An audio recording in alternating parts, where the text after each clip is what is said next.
ಜಿ5 ಇರುವಾಗ ನೀವು ನಿಮ್ಮ ನೆಚ್ಚಿನ ಶೋಗಳನ್ನ ಎಂದಿಗೂ ಮಿಸ್ ಮಾಡಿಕೊಳ್ಳುವುದಿಲ್ಲ. ಅದು ಸಂಪೂರ್ಣ ಉಚಿತವಾಗಿ. ಏನ್ ಭಗವಂತ ಹೀಗೆ ಹೇಳ್ತಾ ಇದೆಯಾ? ಇನ್ನು ನೂರಾರು ಪ್ರಶ್ನೆಗಳಿದೆ ಅಲ್ಲ. ಶ್ರಮ ಪಟ್ರೆ ಸಾಕು, ಕಾಯಕದಲ್ಲೇ ಕೈಲಾಸ, ಸತ್ಯ ನ್ಯಾಯ ನೀತಿ ಧರ್ಮದಲ್ಲಿ ನಡ್ಕೊಂಡ್ರೆ ಯಾವ ಕಷ್ಟಗಳು ಬರಲ್ಲ, ನಿನ್ನ ತಲುಪೋದಕ್ಕೆ ಅದೇ ಸುಲಭವಾದ ದಾರಿ ಅಂತ ಹೇಳ್ತಾ ಇರ್ತೀಯಲ್ಲ. ಆದರೆ ಈಗ ಯಾಕೆ ಹೀಗೆ ಮಾಡಿದೆ? ಪೂಜೆ ಮಾಡಿಸಿಲ್ಲ ಅಂತ ನನ್ನ ಮಗನಿಗೆ ಆರೋಪ ಕೊಟ್ಟೆ, ನನಗೆ ಕೊಟ್ಟಿರೋ ಸಕ್ಸಸ್ನ ಕಿತ್ಕೊಂಡೆ. ಯಾಕೆ? ನಾನು ಪೂಜೆ ಮಾಡಿಸಲ್ಲ ಅಂತ ಹೇಳಿದ್ನಲ್ಲ, ಆ ಕೋಪನ? ಕೋಪನ ಅಷ್ಟು ಸುಲಭವಾಗಿ ಬಳಸಬಾರ್ದು ಶಿವಪ್ರಸಾದ್, ಯಾಕಂದ್ರೆ ಅದು ತುಂಬಾ ದುಬಾರಿ ಆದದ್ದು. ಮತ್ತೆ ಯಾಕೆ ನನಗೂ ನನ್ನ ಕುಟುಂಬಕ್ಕೆ ನೋವು ಕೊಟ್ಟೆ? ನಾನು ಕೊಡೋನು ಅಲ್ಲ, ಕೊಟ್ಟಿದ್ದನ್ನ ಕಿತ್ಕೊಳ್ಳೋನು ಅಲ್ಲ. ನನ್ನ ಕೆಲಸ ಏನಿದ್ರು ನಿಮ್ಮ ಪಾಪ ಪುಣ್ಯದ ಆಧಾರದ ಮೇಲೆ ನಿಮಗೆಲ್ಲ ಏನ್ ತಲುಪಿಸ್ಬೇಕು ಅದನ್ನ ತಲುಪಿಸೋದಷ್ಟೇ. ಓ, ಹಾಗಾದ್ರೆ ನಾನು ಪೂಜೆ ಮಾಡಿಸ್ತೀನಿ ಅಂತ ಹೇಳಿದಾಗ ಅನ್ಕೊಂಡಿದ್ದನ್ನೆಲ್ಲ ಯಾಕೆ ಕೊಟ್ಟೆ? ಪೂಜೆ ಮಾಡಿಸಲ್ಲ ಅಂತ ಹೇಳಿದಾಗ ಕೊಟ್ಟಿದ್ದನ್ನೆಲ್ಲ ಯಾಕೆ ಕಿತ್ಕೊಂಡೆ? ಇದಕ್ಕೆ ನಿನ್ನ ಹತ್ರ ಉತ್ತರ ಇದೆಯಾ ಅಥವಾ ಯೋಚಿಸ್ಬೇಕಾ? ಇಲ್ಲ ಶಿವಪ್ರಸಾದ್, ಇವಾಗ ಸಿಕ್ಕಾಕೊಂಡ್ಯಾ? ಪ್ರಶ್ನೆಗೆ ಉತ್ತರ ಕೊಟ್ಟ ಮೇಲೆ ಇನ್ನೊಂದ್ಸಲ ಕೊಡೋ ಅವಶ್ಯಕತೆ ಏನಿದೆ ಶಿವಪ್ರಸಾದ್?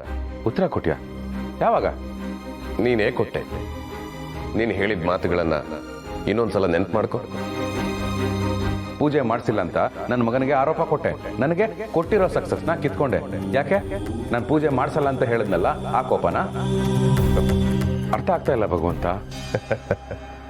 ಶಿವಪ್ರಸಾದ್, ನಾನು ಪೂಜೆ ಮಾಡಿ ಅಂತಾನೂ ಕೇಳಲ್ಲ, ಮಾಡಬೇಡಿ ಅಂತಾನೂ ಹೇಳಲ್ಲ.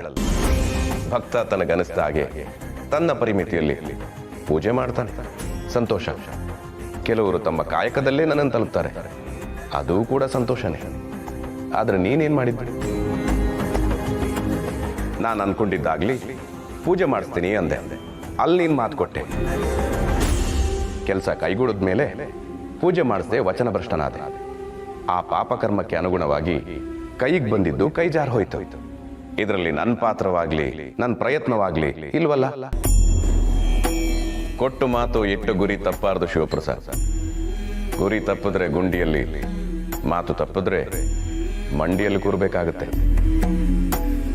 ಆಡಿದ ಮಾತು ನಿಮ್ಮ ನಡತೆಯನ್ನು ತೋರಿಸುತ್ತೆ. ಜೀವನದಲ್ಲಿ ಹೆಜ್ಜೆ ಗುರುತು ಮೂಡಿಸೋದು ನಿಮ್ಮ ನಡಿಗೆಯಿಂದಲ್ಲ, ನಿಮ್ಮ ನಡತೆಯಿಂದ. ಆ ನಡತೆ ಉತ್ತಮವಾಗಿರೋದು ನಿಮ್ಮ ನುಡಿಯಿಂದ. ಹಾಗಾಗಿ ಮಾತು ತಪ್ಪಿದ್ದಕ್ಕೆ ಶಿಕ್ಷೆಯೂ ಆಯ್ತು, ಸತ್ಯವಾಗಿದ್ದಕ್ಕೆ ಫಲನೂ ಸಿಕ್ತು. ಇದೇ ಈ ಸಂದರ್ಭದ ನೀತಿ. ಈಗ ನಿನಗೆ ಎಲ್ಲವೂ ಅರ್ಥ ಆಗಿರ್ಬೇಕಲ್ಲ? ಅರ್ಥ ಆಯ್ತು ಭಗವಂತ. ನಾವು ಮಾಡೋ ತಪ್ಪುಗಳಿಗೆ ಭಗವಂತನ ಮೇಲೆ ಆರೋಪ ಮಾಡೋದು ಮಹಾನ್ ತಪ್ಪು. ಇನ್ಮೇಲೆ ನಾನು ಕೊಟ್ಟ ಮಾತನ್ನು ಉಳಿಸ್ಕೊಳ್ತೀನಿ. ಏನು ನುಡಿತೀನೋ ಹಾಗೇ ನಡೀತೀನಿ. ನಡೆಯುವುದನ್ನು ನುಡಿಯುವವರಿಗಿಂತಲೂ ನುಡಿದಂತೆ ನಡೆಯುವವರು ಶ್ರೇಷ್ಠ. ಏಕೆಂದರೆ ನಡೆಯುವುದನ್ನು ನುಡಿಯುವವರು ಜ್ಯೋತಿಷಿ, ನುಡಿದಂತೆ ನಡೆಯುವವರು ಸಾಹಸಿ. ತೋರಿಸೋಕೆ ಅಂತ ಭೂಮಿಗೆ ಬಂದ ಭಗವಂತ. ಜಿ5 ಆಪ್ ಡೌನ್ಲೋಡ್ ಮಾಡಿ ಎಲ್ಲಾ ಸಂಚಿಕೆಗಳನ್ನು ಸಂಪೂರ್ಣ ಉಚಿತವಾಗಿ ನೋಡಿ.